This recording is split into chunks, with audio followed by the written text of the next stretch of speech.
ये जानने के लिए कृपया सुनिए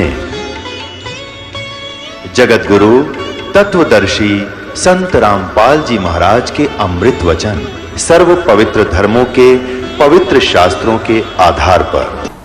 गुरु बिन काहू न पाया ज्ञाना, जो थोथा भूसड़े मोड किसाना।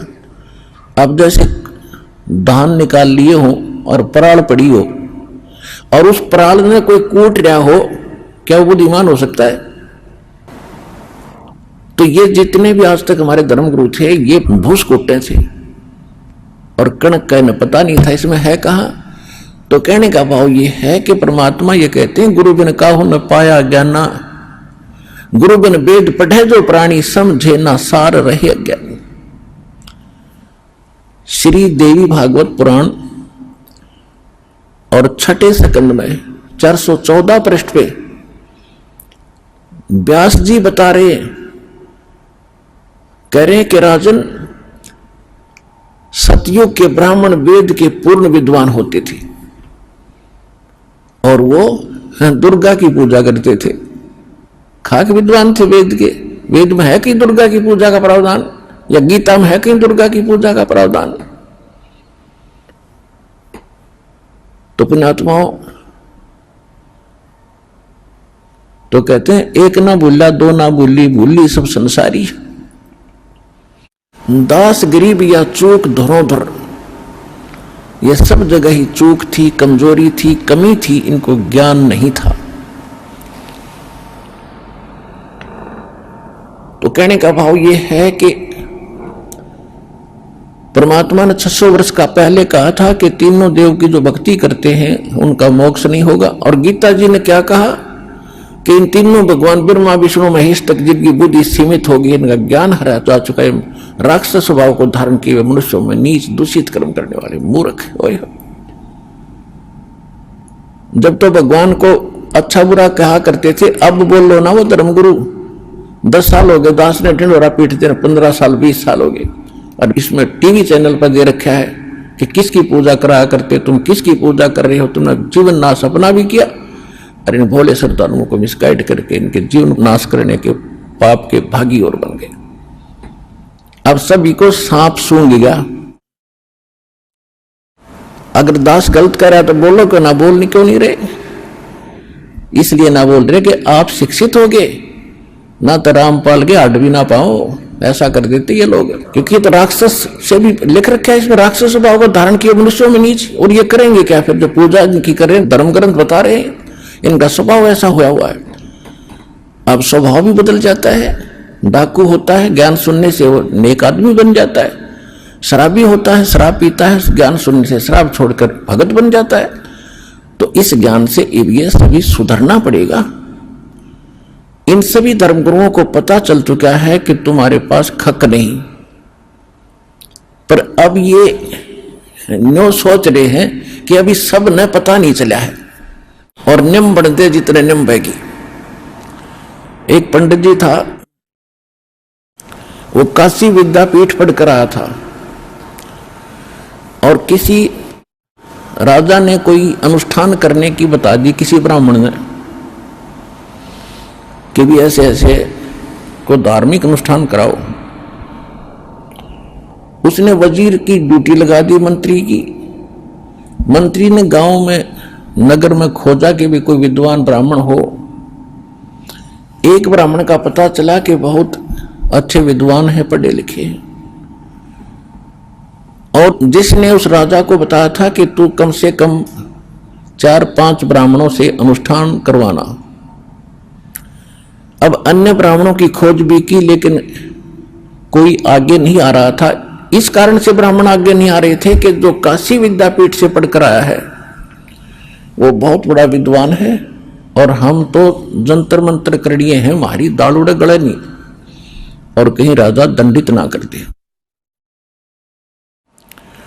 और राजा ने क्या कर रखा था कि प्रतिदिन जो अनुष्ठान के लिए आएगा ब्राह्मण, उसको प्रतिदिन 1 अशरफी यानी आज का 10 ग्राम सोना यानी 35-30 हजार दिल्ली के उसको दक्षिणा मिलेगी। जो काशी विद्यापीठ पढ़ कर आया था ब्राह्मण, उसको मिली असरफी और उसने फिर लाया खाने पीने का सामान, अपनी पत्नी के बढ़िया गहने गुणे बनवा दिए, कपड़े अच्छे लाया। तो उसकी पंडितानी दूसरे तीसरे दिन बढ़िया गहने और कपड़े पहन कर गई कुएं पर पानी लेने के लिए। अन्य ब्राह्मणियों ने पूछा कि ऐसा क्या हाथ लग गया तुम्हारे, इतने बढ़िया बढ़िया कपड़े और गहने बनवा लिए? कि मेरा पति राजा के यहाँ मंत्र करने जाता है, अनुष्ठान करने जाता है, एक असरफी डेली देता है राजा।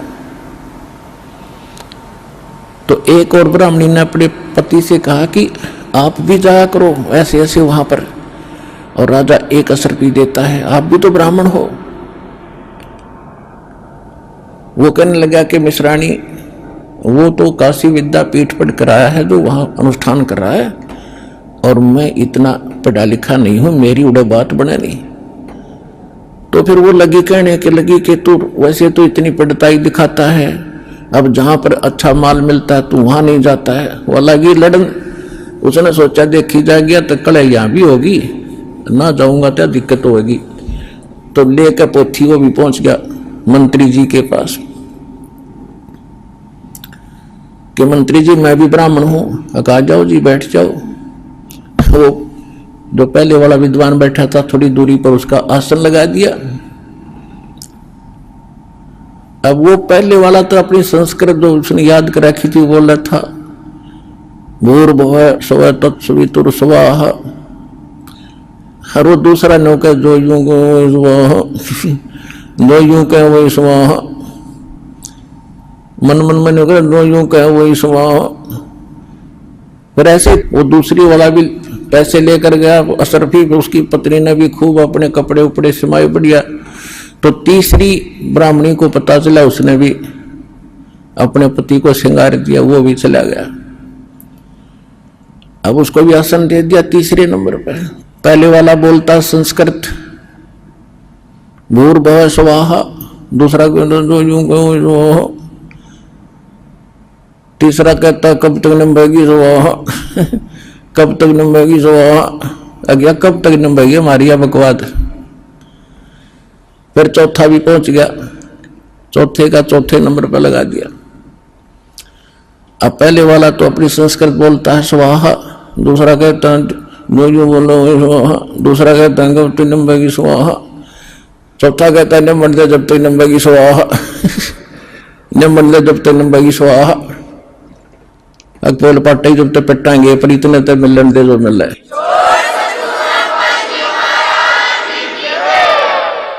तो इन धर्म गुरुओं गेला ऐसे बन रही है कि निम्बड़ दे जब तक निम्बेगी स्वाहा फिर तो सवा होना ही है, क्योंकि सब सफाया होगा इनका, इनको कहीं छुपने को स्थान नहीं मिलेगा।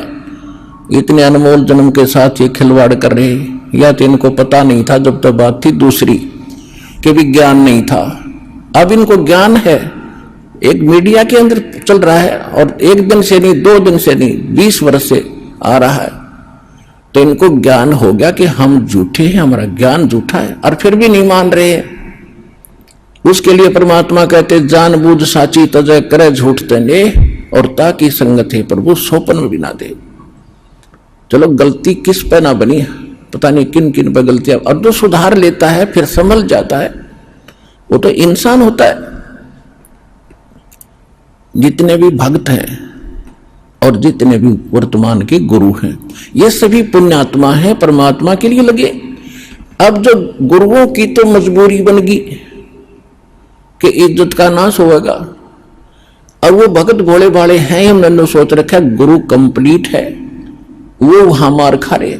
तो कंप्लीट और इनकम्प्लीट का निर्णय भगत नहीं स्वयं कर सकते।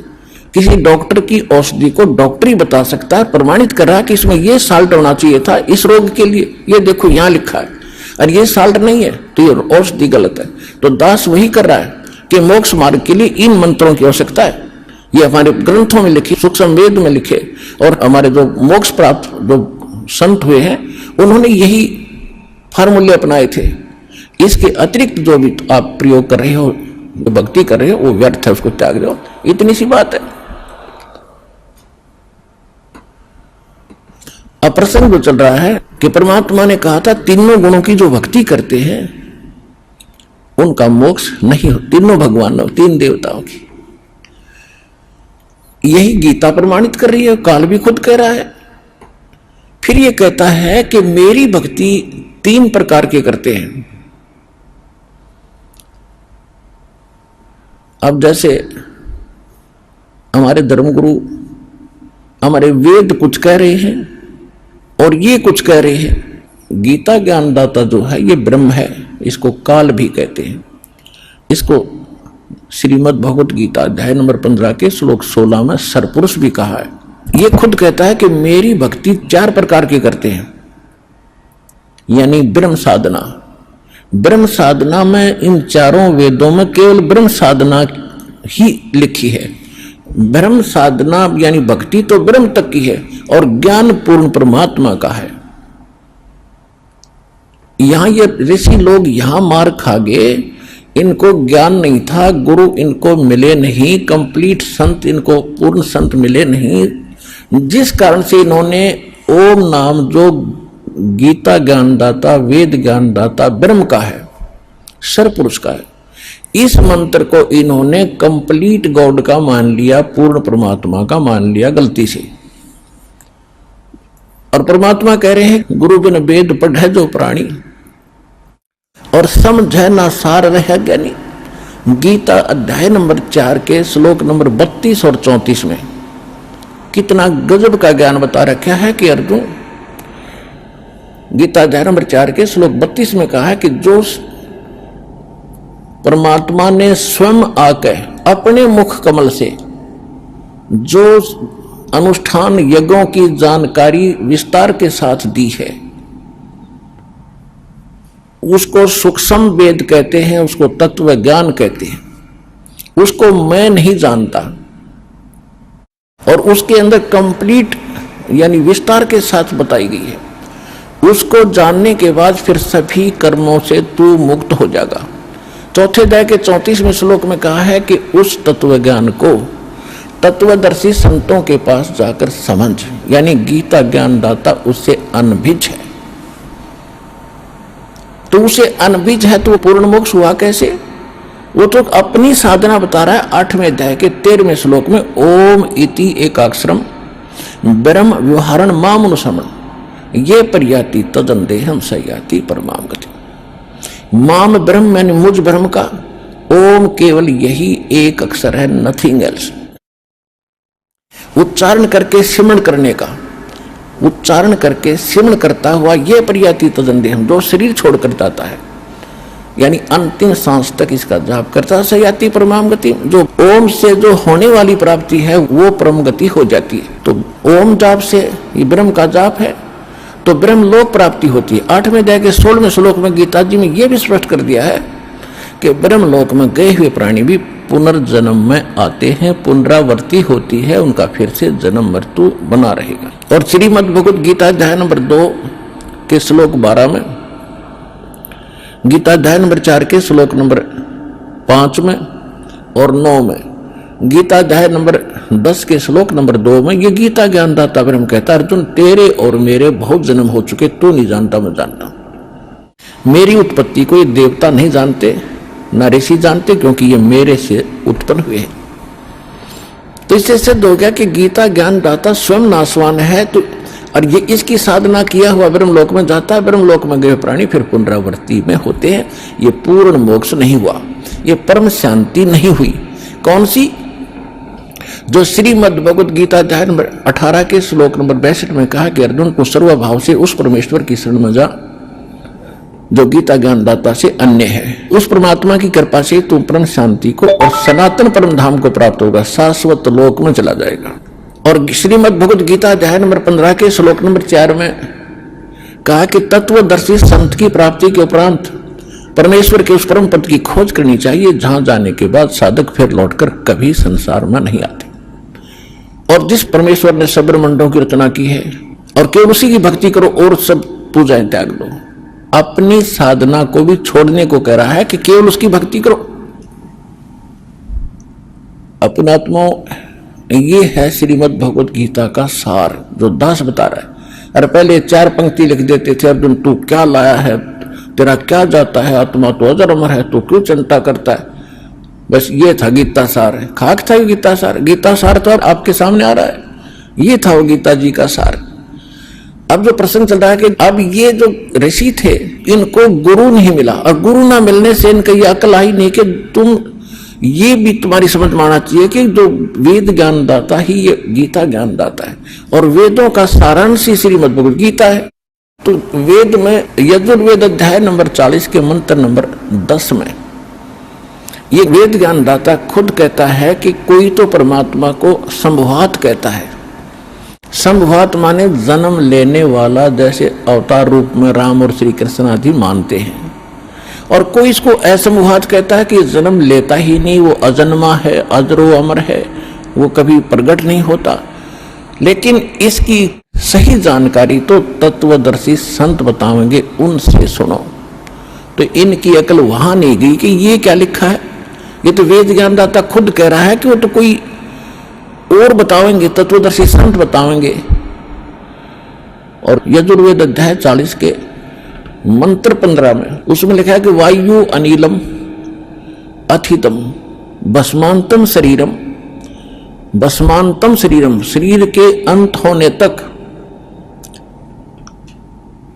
इस मंत्र का जाप करना है। कौन से का? ओम कर्तु समर किलबे समर कर्तुम समर।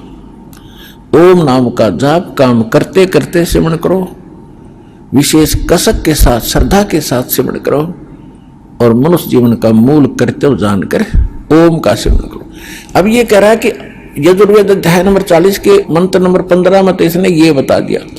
यजुर्वेद अध्याय नंबर 40 के ही अंतिम मंत्र, और यजुर्वेद का अंतिम मंत्र है, ये अंतिम अध्याय है और 17वां अंतिम मंत्र है, श्लोक है।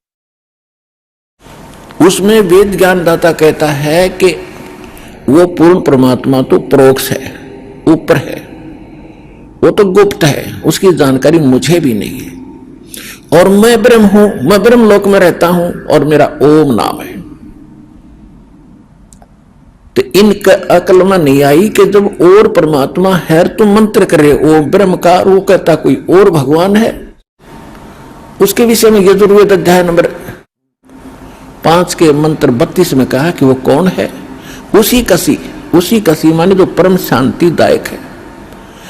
कबीर असी, वो कबीर अंगारी असी बंभारी असी, वो कबीर है, वो परमात्मा कबीर देव है जो पापों का नाश करने वाला है। और बंभारी, अरि माने शत्रु, बंभर माने बंधन, यानी जो बंधनों का शत्रु है, हम उसको बंदी छोड़ कहते हैं।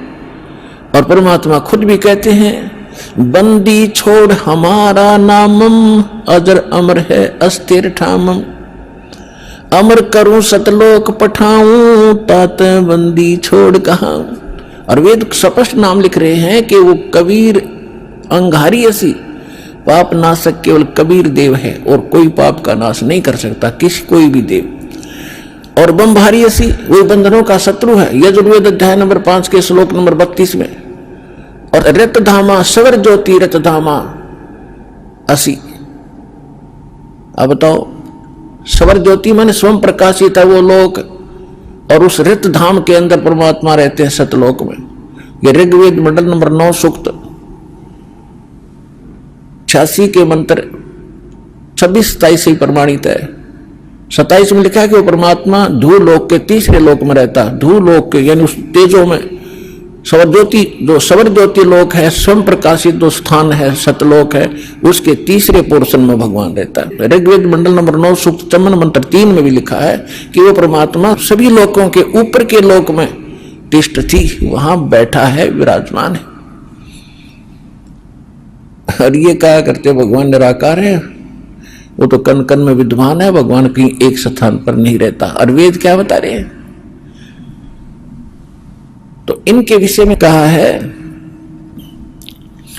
कि मोती मुक्ता दर्शत नहीं, ये जग है सब अंदरे, दिखत के तनेण चश्मिन का फिरा मोतिया बंदरे। किसी का सफेद मोतिया हो जाए या काला मोतिया हो जाए, उसकी आंख तो ऐसी दिखा करे गजब की, हकती ओके होगा, साफ होंगी, खूब दिखता होगा, स्वस्थ है, लेकिन उसको देखता कति नहीं। इसी प्रकार ये विद्वान और संस्कृत के माहिर दिखाई देते थे, पर इनको मोतियाबिंद था इस ज्ञान का, अज्ञान का मोतियाबिंद था। दिखत के तो नैन चश्म इनका फिरा मोतियाबिंद रे। और इसी भ्रम में हम रह गए कि इन्हें खूब दिखता होगा, उंगली पकड़कर चल पड़े हमारी, आप भी गड्ढे में मर गए गिर के, और हम भी डाल दिए सारे। तो अब इस मोतियाबिंद का ऑपरेशन, अज्ञान रूपी मोतियाबिंद का ऑपरेशन करने की सेवा इस दास को प्राप्त हुई है।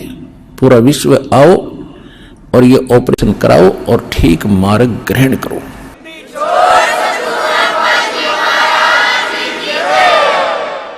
अब जो प्रश्न चल रहा है कि वेद ज्ञान दाता कह रहा है कि मेरा तो को मंत्र है, गीता ज्ञान दाता खुद कहता ओम इति का अक्षरम ब्रह्म विहान मामन समरण, मुझ ब्रह्म का केवल को मंत्र है। गीता अध्याय 7 के श्लोक नंबर 29 में गीता ज्ञान दाता ने कहा कि जो मेरी इन बातों पर विश्वास करके मेरे आश्रित हो जाता है तत्वदर्शी संत को खोज लेता है। उसके पश्चात कहते हैं जरा मरण मोक्षाय यतन्तीते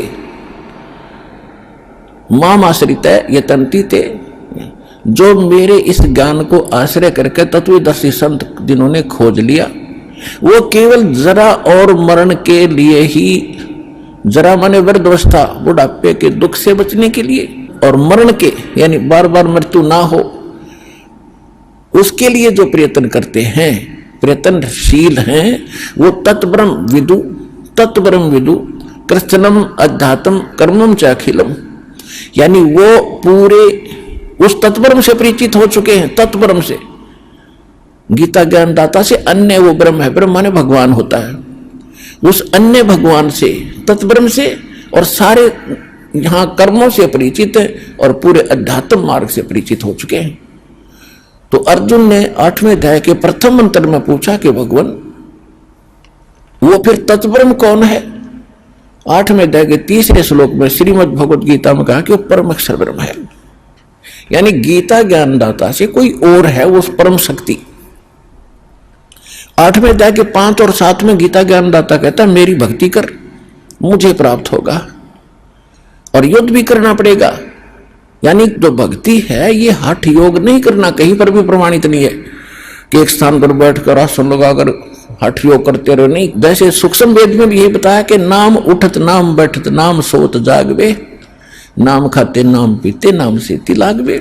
और ये तो वेद अध्याय नंबर 40 के श्लोक मंत्र में स्पष्ट हो गया कि ओम करतु समर किलबे समर करतुम समर, ओम नाम का जाप काम करते करते सिमरण करो और विशेष कसक के साथ करो और अपना मूल कर्तव्य जान के काम भी करो, भक्ति भी करो। यही 8वें अध्याय के 7वें श्लोक में कह रहा गीता ज्ञानदाता कि तू युद्ध भी कर और मेरा स्मरण कर। जब युद्ध जैसे कठिन भयंकर समय में भी भगवान को याद करना चाहिए, तो हम तो सिंपल पीसफुल हैं। आप तो काम करते करते मालिक की भूल पड़नी नहीं चाहिए, काम भी करो अपना। इसलिए परमात्मा स्वयं आकर के एक दुल्हा की भूमिका किया करते थे कि काम भी कर रहा हूं और भक्ति भी कर रहा हूं, दिखा रहे थे करके। वो तो हमारे लिए एक उदाहरण दे रहे थे कि मोक्ष तो ऐसे होगा, जंगल में जाकर वहां ढूंढा लगा के या किसी प्रकार खड़े बैठ के, वो तरीका नहीं है मोक्ष का। सही भक्ति हो, सही मंत्र हो, अपना काम भी करो और मोक्ष प्राप्ति हो सकती है। लेकिन मंत्र कंप्लीट हो और गुरु पूरा हो।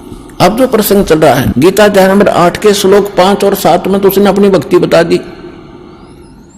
गीता अध्याय नंबर 8 के श्लोक नंबर 8, 9, 10 3 मंत्रों में उस परम अक्षर ब्रह्म की भक्ति बताई है कि तत्वदर्शी संत बताओगा, मैं नहीं जानता। उसका मंत्र बता दिया 17वें अध्याय के 23वें श्लोक में श्रीमद् भगवत गीता में। ओम तत्सत इति निर्देश है ब्रह्मण त्रिविध समर्थ है। ब्रह्मण माने उस परम अक्षर ब्रह्म की भक्ति का ओम तत्सत, ये 3 मंत्र का जाप है और कोई मंत्र नहीं है। ओम तो ब्रह्म का है, ये तो सार्वजनिक रखा है इसने, और तत् और सत्य सांकेतिक है, ये कोड वर्ड है। जैसे बादाम के ऊपर एक कवर होता है, उसके अंदर छिलका होता है और वो बादाम ही कहलाता है, लेकिन वो छिलका खाने का नहीं, छिलके उसके अंदर है वो, तो ऐसे ही के अंदर ये कोड वर्डों में वो गिरी छुपा रखी थी, वो दास के अतिरिक्त इस विश्व में किसी के पास नहीं है। इसका भेद भी नहीं, किसी को छीट भी नहीं लगी किसी को।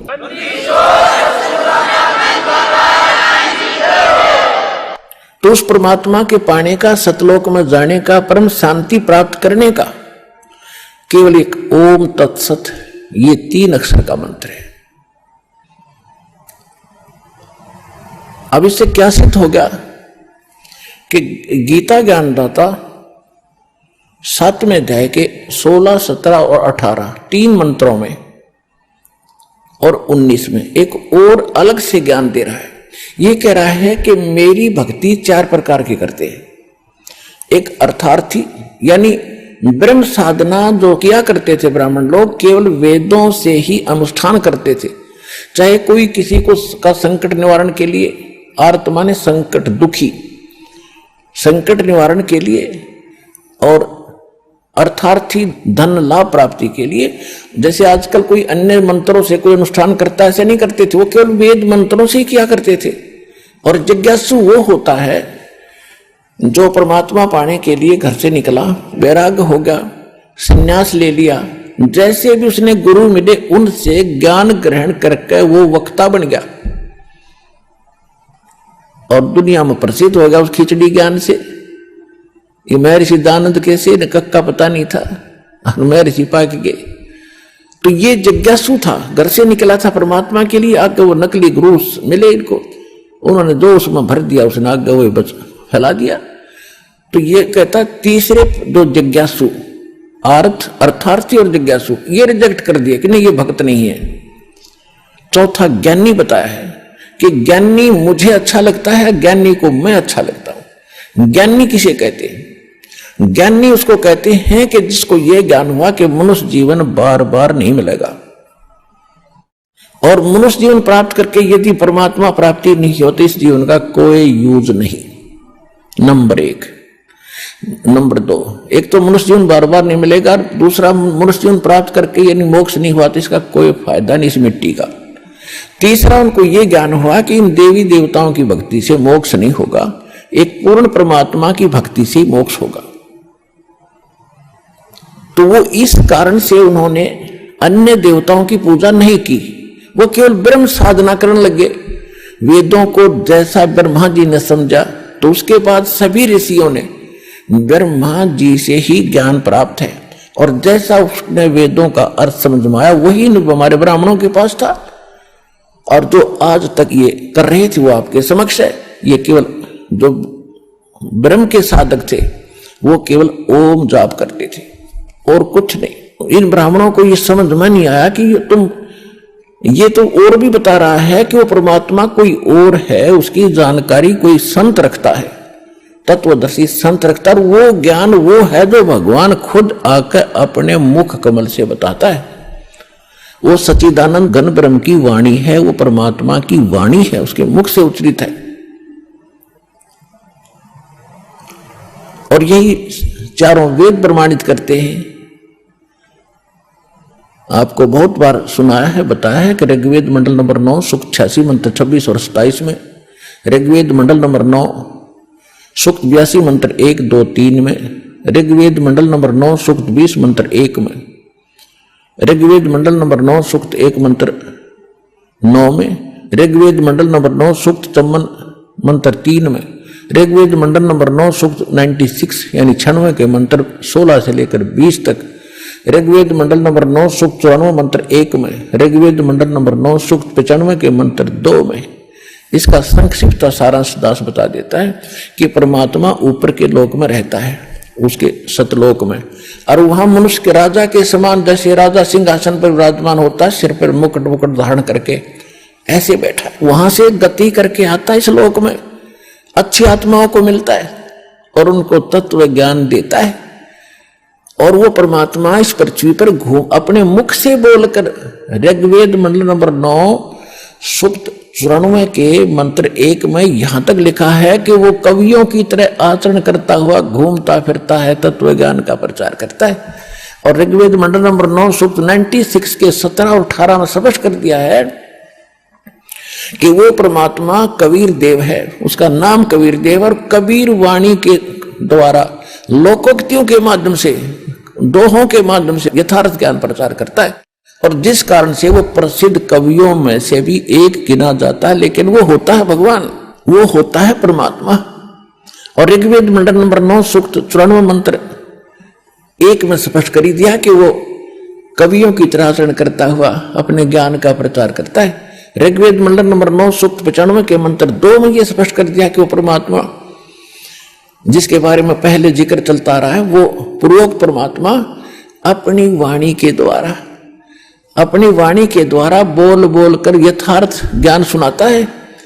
और वो एक गुप्त मंत्रों का भी को भी सार्वजनिक करता है, उसका भी रहस्य उद्घाटन करता है, यानी उनको प्रकट करता है।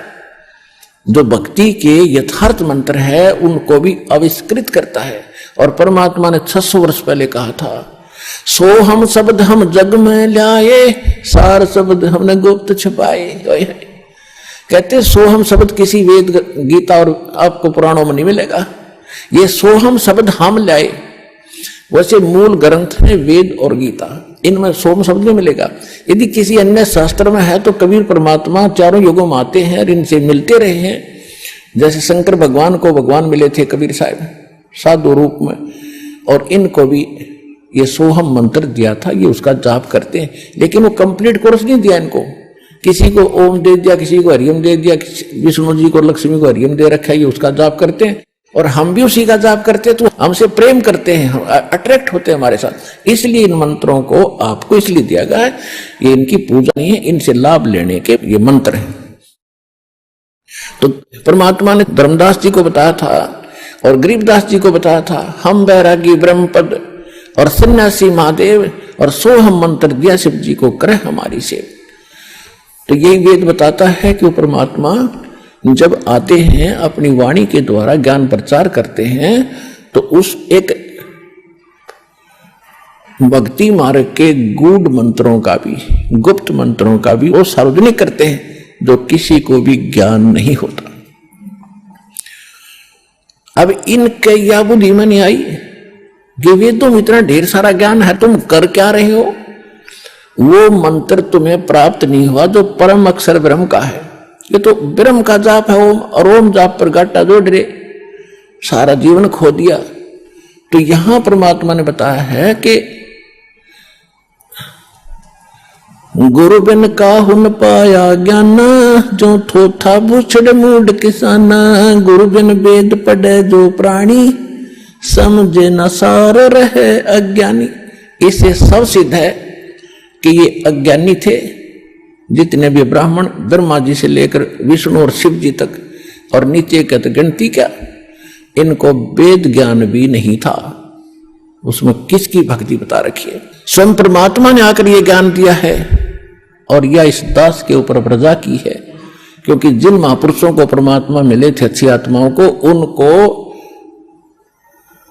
मना कर दिया था, उनको प्रतिज्ञा दिला दी थी कि अभी इन मंत्रों को किसी को सार्वजनिक ना करना, नहीं तो बिचली पीढ़ी जो मैंने पार करना सभी संसार को। उस समय ये नकली लोग जितने भी गुरु हैं यही ज्ञान और यही मंत्र देते पाओगे, और ये हैं काल के दूत, इनको अधिकार है नहीं ये जाप देने का। तो अनधिकारी जो पासपोर्ट बना हुआ या कोई ड्राइविंग लाइसेंस बना हुआ है, चालक प्रमाण पत्र, वो कामयाब नहीं होता समय पर, और लगता एक जैसा ही है। तो परमात्मा ने इसलिए आंख मिचौनी करके इस समय तक इस ज्ञान और इस समाधान को गुप्त रखना था, और अब सार्वजनिक करने का आदेश दास को हो चुका है, अब ये कर रहा है, और तो आप समझ रहे हो, आपका कल्याण हो जाएगा।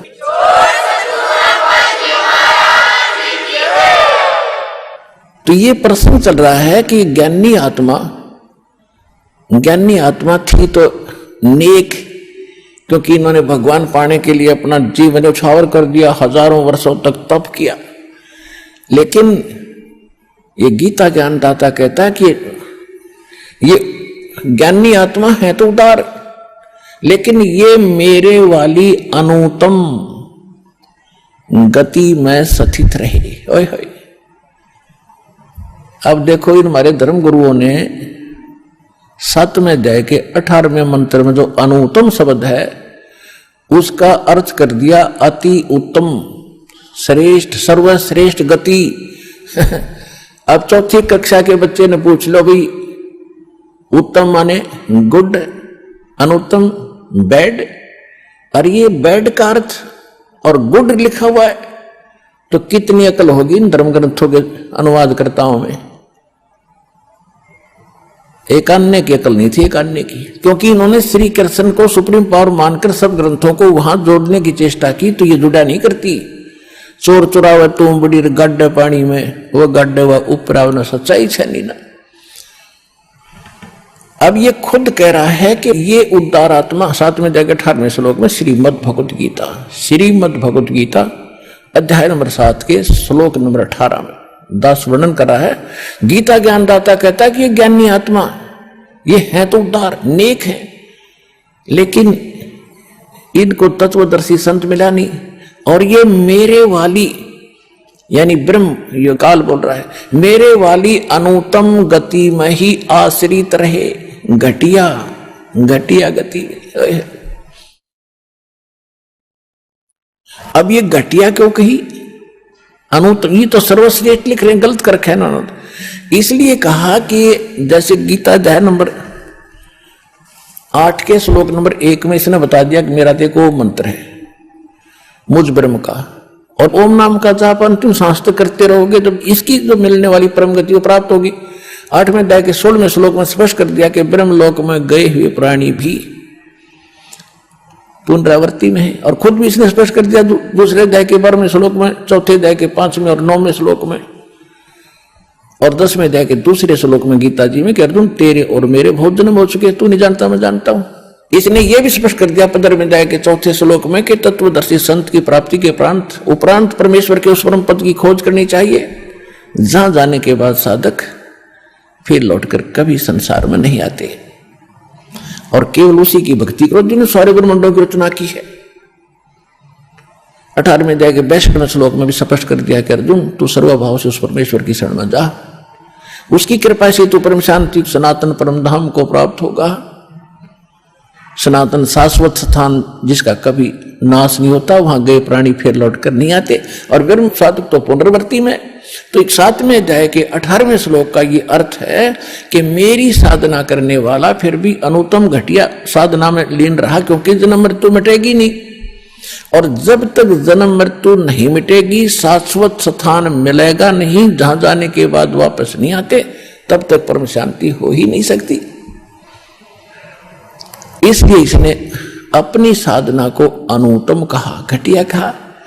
और जैसे एक चुनक ऋषि की कथा दास बहुत बार सुनाता है, एक चुनक ऋषि थे, वो थे उद्धार ज्ञानी आत्मा, उन्होंने परमात्मा पाने के लिए समर्पित हुए। जैसा ऋषियों से ज्ञान हुआ, ओम नाम का जाप और हठ योग किया। हठ योग किसी साधना में, किसी वेद में प्रमाणित नहीं है, ना किसी सदग्रंथ में प्रमाणित है। ये भूल कहां से लगी इनको? ब्रह्मा जी जब नारद जी पूछ रहे हैं देवी पुराण के 3रे स्कंद कि एक ब्रह्मांड की रचना बताओ पिताजी, तो ब्रह्मा जी कह रहे हैं कि नारद क्या बताऊं, मैं होश में आया तो मैं कमल के फूल पर बैठा था, मुझे नहीं मालूम है कहां से उत्पन्न हुआ, कौन मेरा जनक है। फिर मैं खोज करने लगा, ऊपर नीचे धक्के खाए। फिर आकाशवाणी हुई कि तप करो, मैंने 1000 वर्ष तप किया। फिर आकाशवाणी हुई कि सृष्टि करो। तो इसने ब्रह्मा जी ने, या आकाशवाणी थी तो काल की ब्रह्म की कि तप करो, इसने मान ली पूर्ण परमात्मा की, क्योंकि ये सामने तो आता नहीं, गुप्त आदेश देता रहता है इनको। तो ये वहां से ले लिया तप करना इसने, ब्रह्मा जी ने, जबकि वेद तो इसने बाद में प्राप्त हुए।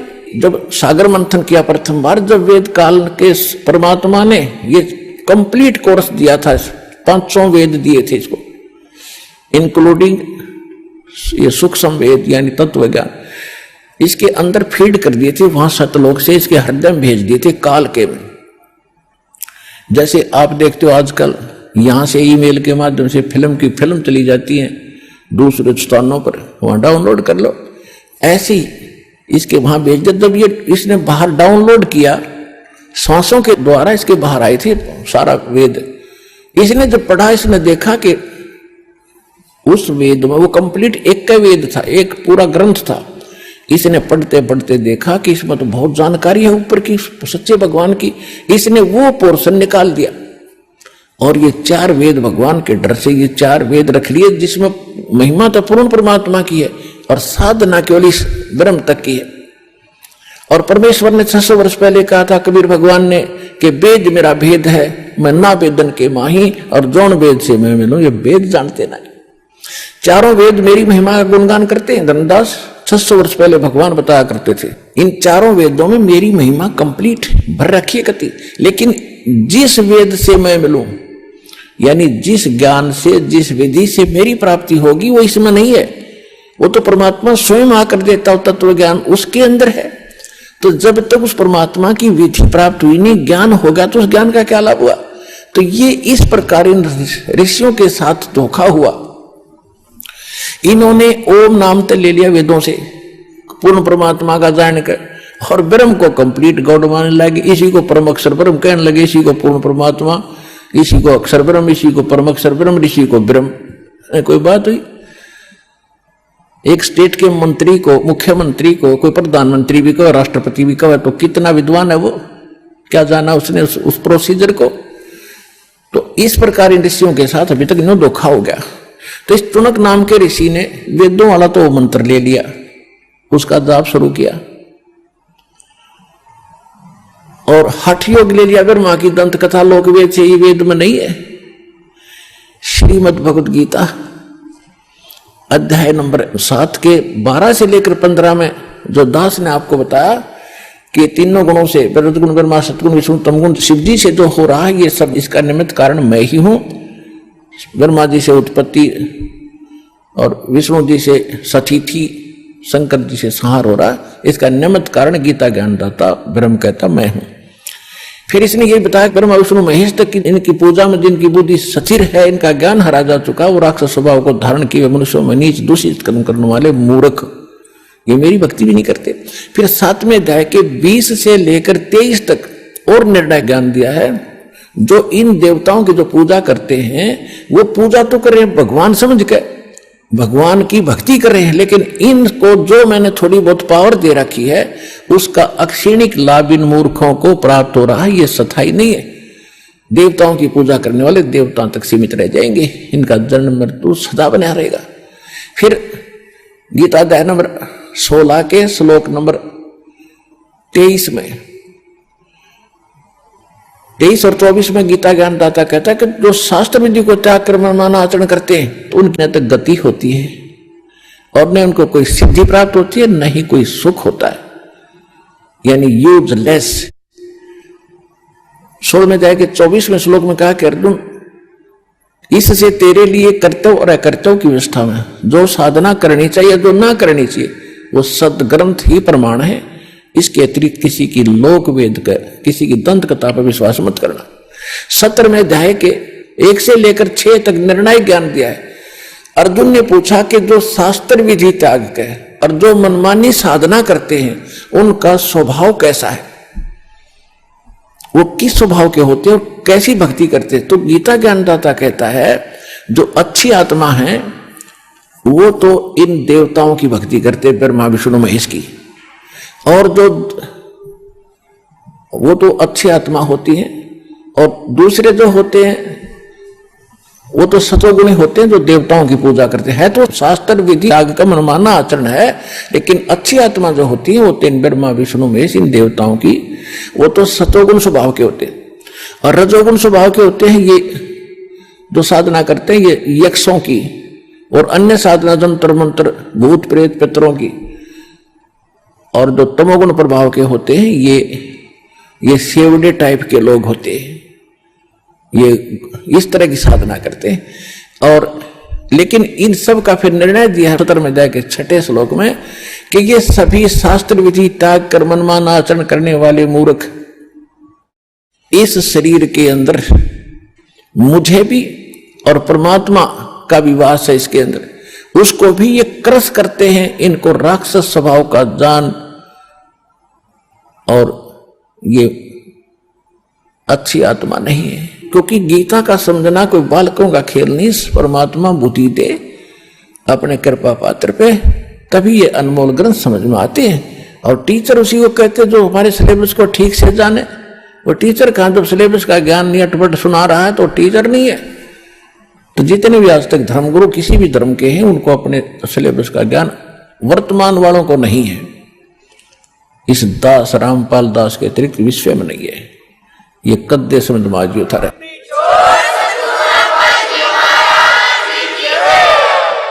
और दास को पूरे विश्व के जितने ग्रंथ है सबका जानकारी है, एक की नहीं।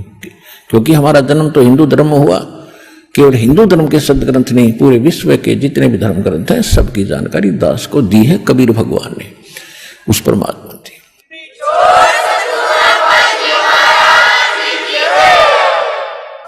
अब जो प्रसंग चल रहा था आज का कि सबसे पहले गुरु हो और पूरा हो।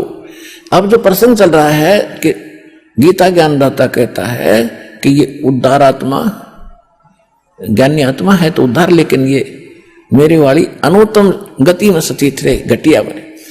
उसको अपने अनुत्तम क्यों कहा, अश्रेष्ठ क्यों कहा गीता ज्ञानदाता ने? जैसे चुनक नाम के ऋषि ने हजारों वर्ष साधना की, समर्पित हो गए, कोई देवता की पूजा नहीं करेंगे, हम केवल एक परमात्मा की भक्ति करेंगे। तो अज्ञानता से उसने ओम नाम को पूर्ण परमात्मा का मान लिया।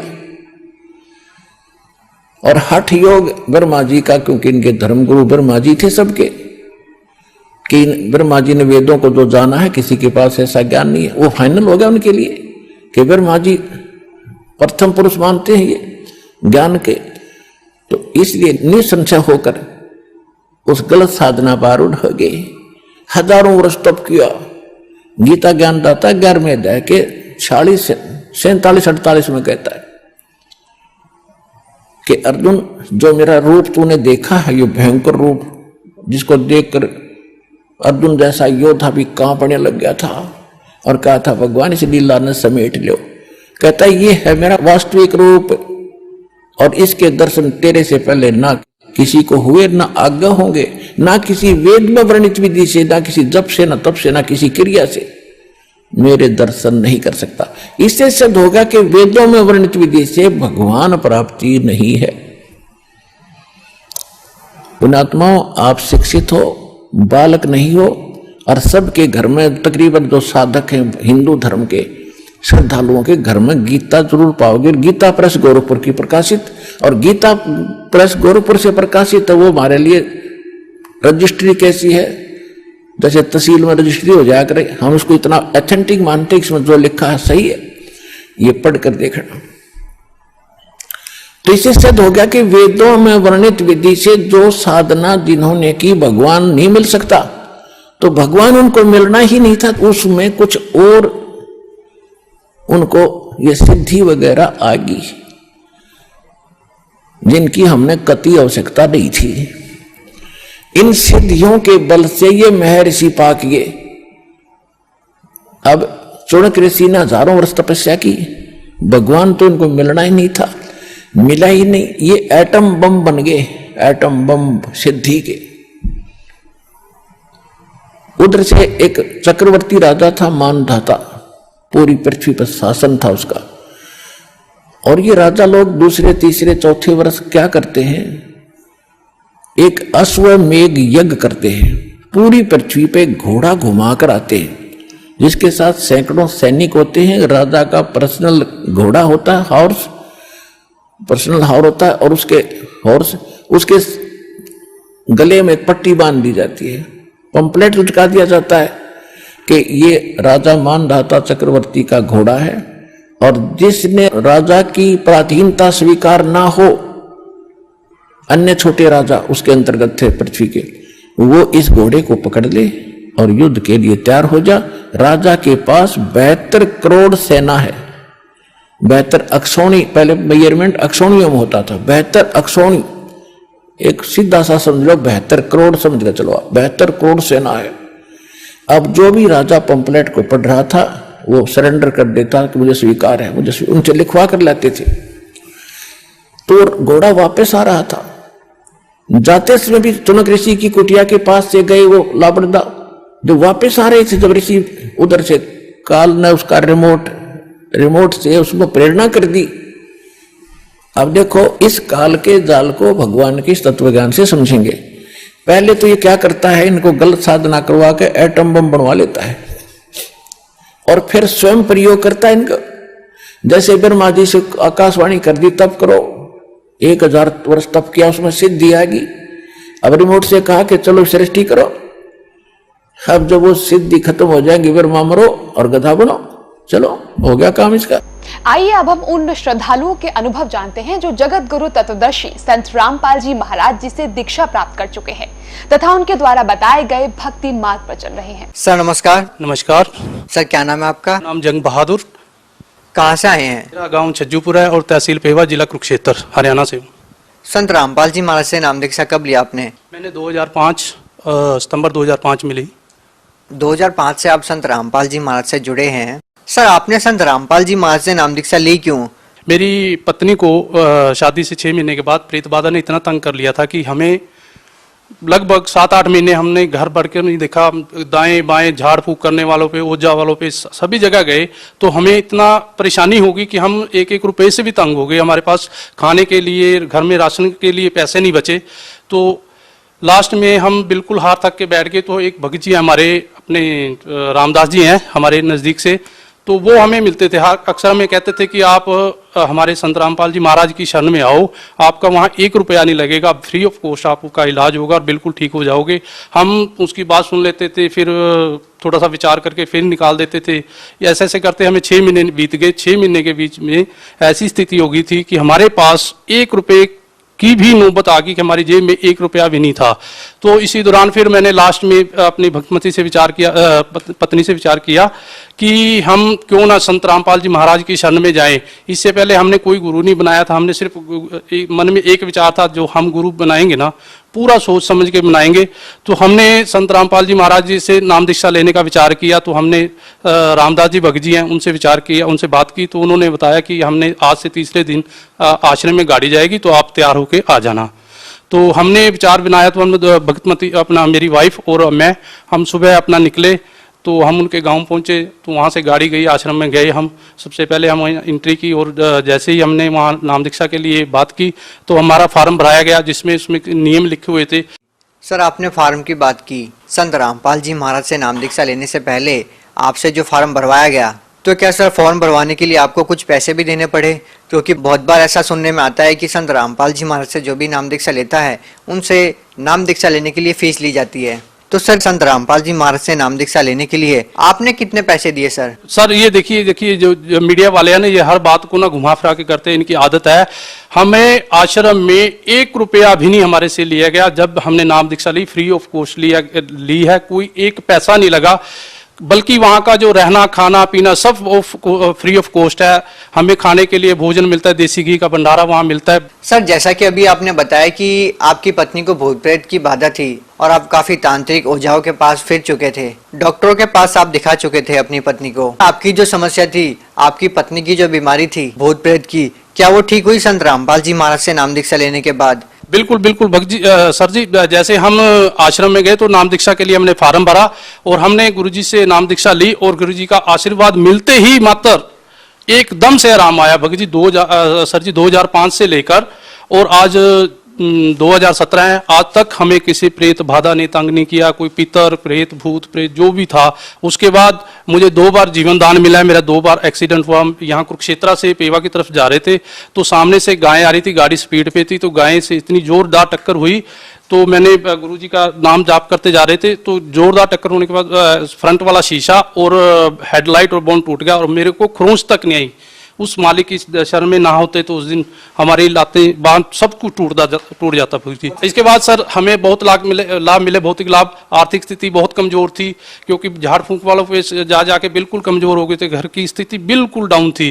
तो उसके बाद परमात्मा ने ऐसी रजा बख्शी कि आज पहले एक साइकिल लेने की हैसियत नहीं थी, फिर मोटरसाइकिल ने हमें ली, उसके बाद गाड़ी ली, आज अपना मकान बनाया। परमात्मा की दया इतनी है कि इतने लाभ दिए परमात्मा ने, उसके गुण मैं गा नहीं सकता। तो परमात्मा की दया से हर तरह का लाभ मिला है, शारीरिक सुख मिला है, बच्चे भी हुए हैं। उसके बाद पहले भक्तमती को कोई यानी शादी के बाद 6-7 साल से कोई बच्चा नहीं था, उसके बाद बच्चा भी हुआ, लड़का हुआ, फिर गुड़िया हुई है। सब सुखी परिवार है। परमात्मा संत रामपाल जी महाराज की शरण में आने से बहुत ही सुख मिले हैं, बहुत ही सुख। सर आप एक बात बताइए, देखिए आप भक्ति तो पहले भी कर ही रहे होंगे, तो ऐसा क्या चेंजमेंट हुआ कि संत रामपाल जी महाराज से नाम दीक्षा लेने के बाद ही आपको ये लाभ मिले? पहले हम जो भी पारिवारिक भक्ति थी वो करते थे, जैसे कि हम त्रिलोकपुर देवी का मंदिर है वहाँ जाते थे, हमारे यहाँ अरनाए गांव पड़ता है उसमें शिव जी का मंदिर है वहाँ चले जाते थे, और जो भी पारिवारिक में होती थी देवी देवता की, भूत प्रेत की, जो भी ऐसी भक्ति कराते थे, जो पारिवारिक में जो कहते थे कि जो रीति रिवाज जो बना हुआ उसके अनुसार करते थे। सर आप एक बात बताइए, जब आप पहले ही भक्ति कर रहे थे और आपको भक्ति करने से कोई लाभ नहीं मिला, तो फिर आपको संत रामपाल जी महाराज से नाम दीक्षा लेने के बाद लाभ कैसे मिल गया? ये बात आप लोगों को समझाइए कि ऐसा क्या चेंजमेंट हो जाता है बाद में, कि बाद ही लाभ होता है, पहले क्यों नहीं होता है? देखिए सर, संत रामपाल जी महाराज जो भक्ति कराते हैं वो शास्त्रों के अनुसार कराते हैं। पहले हम भक्ति करते थे, जैसे भी किसी जगह गए, मत्था टेका या वहाँ दिया जला दिया, इससे भक्ति करते थे। अब जो संत रामपाल जी महाराज की शरण में आने के बाद, नाम दीक्षा लेने के बाद, संत रामपाल जी महाराज ने उन्हीं देवी देवताओं का मंत्र दिया है जो सुचारू रूप से जैसे करना चाहिए हमें उसके अनुसार दिया, जो शास्त्रों में लिखा है उसके अनुसार किया है, और उन्हीं देवी देवताओं से हमें लाभ मिलना शुरू हुआ है। ये संत रामपाल जी महाराज की शरण में आने के बाद हुआ है। सर क्या ये अपने आप में एक हैरान करने वाली बात नहीं है कि देखिए लाखों करोड़ों लोग हैं जो वही भक्ति करोड़ों लोग आज भी कर रहे हैं? क्या ये हैरानी की बात नहीं है कि आप ये कह रहे हैं कि वो जो भक्ति है वो शास्त्रों के अनुसार नहीं है, वो गलत भक्ति है? आखिर इन बातों का आधार क्या है? बिल्कुल बिल्कुल भक्त जी, ये जो आज जो समाज भक्ति कर रहा है, जो नाम दीक्षा जिन्होंने नहीं ली है वो भक्ति कर रहे हैं, वो बिना शास्त्र के अपने मन घड़ंत या दंत कथा के आधार पर कर रहे हैं। जो भक्ति सही सुचारू रूप से है, जो शास्त्र के अनुसार भक्ति है, वो हमारे संत रामपाल जी महाराज की शरण में ही आने के बाद मिलेगी। और वो शास्त्रों में बिल्कुल एक एक श्री गुरु ग्रंथ साहिब, गीता जी, बाइबल, कुरान, सबका बिल्कुल एक निचोड़ करा के ऑथेंटिक प्रमाण दे के भक्ति करा रहे हैं। सो इसलिए वो भक्ति अधूरी है।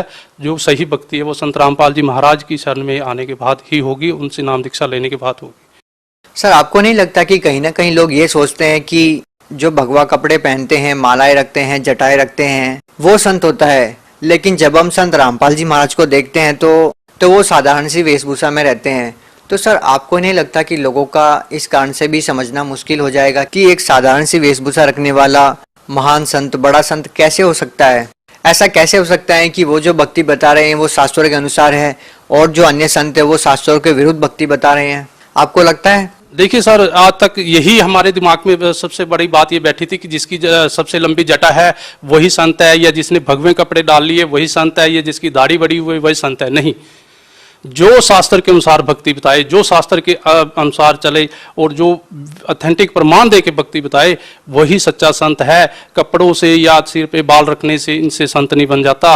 और जो मार्ग संत रामपाल जी महाराज तैयार कर रहे हैं, जो आज शास्त्र भक्ति वो दे रहे हैं, ऐसी भक्ति किसी भी संत के पास नहीं है। सर आप कोई नशा करते थे पहले? जी मैं करता था पहले, शराब भी पीता था, मांस भी खाता था, तो मैं इस प्रकार का नशा बहुत करता था। और इतना करता था कि शाम को लगभग टल्ली होके पूरा डेड होके जाता था।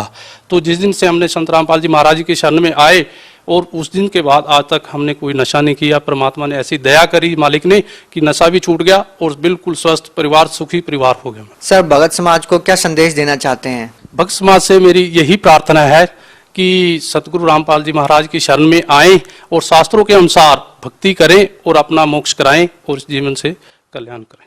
सर धन्यवाद।